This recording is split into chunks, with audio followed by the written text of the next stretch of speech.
Hey everybody, hope everyone's having a good Wednesday back in the States. I'm sadly on my last day in Croatia, and I'll explain the sadly part later, but if you can tell here from my video, I've got a beautiful day here in Dubrovnik. Behind me you see a fort. I'm going to be able to tour a little bit here. A fort, you see the Adriatic Sea. They call this the Jewel of Croatia, and I understand why. This is absolutely one of the prettiest things I've ever seen, and thankfully I'm in a nice viewpoint here, so you'll get to see some of it. You might notice I'm sweating a little. It's 75 degrees. First day I've been able to be in flip-flops and shorts, and I just have a stunning day here. So we're going to pan just a little bit. Right now I'm on the city wall tour, and hopefully my panning does a nice job. Dubrovnik is very hilly. As you can see, there's a lot of groups coming around, and this is the city. So inside the city walls here, and you can kind of see where the city walls go, all the way around. This is their old town.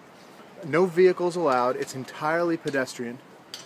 And I mean, beauty doesn't even describe it. I know we're getting into the sun. It may darken the image a little bit, but you can kind of see the people all taking the tours around the walls. It's just, words don't describe it. I went around last night taking some photos. I think I posted one or two of them, just the evening, how pretty it was. But this is truly a remarkable city and a remarkable country. So I sort of touched on this when I was in Split, and I'm sticking with it now, seeing Dubrovnik. You have got to see Croatia if you're going to come. If you're going to make a trip to Italy, Germany, Eastern Europe, anything like that, you've got to stop over in Croatia. Zagreb is incredibly inexpensive. It gets a little more expensive. My journey did everywhere I went. Zagreb the cheapest, Split a little more expensive, and then Dubrovnik. Dubrovnik you're gonna pay typical touristy type place prices, but it's so worth it because this city really is amazing. But yes, Croatia, wow, you've got mountains, you've got ocean.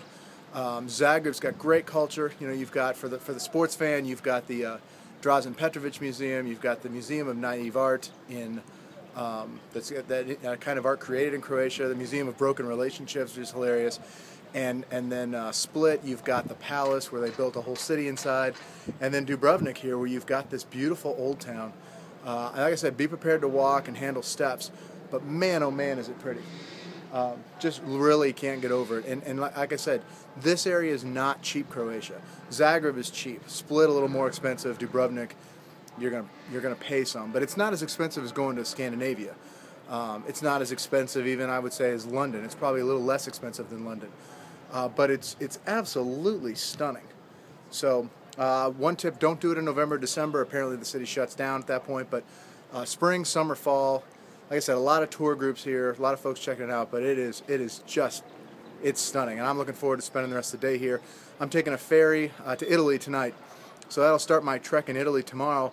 With any luck, I'm going to be able to go and see where my father's side of the family originates from, a little city by area. So I'm going to hope to stop by there for breakfast or lunch tomorrow and maybe even meet a cousin. So we'll see. Anyway, hope everybody's having a great Wednesday there. I'm going to go ahead and continue my trek around the city walls and enjoy my day in Dubrovnik.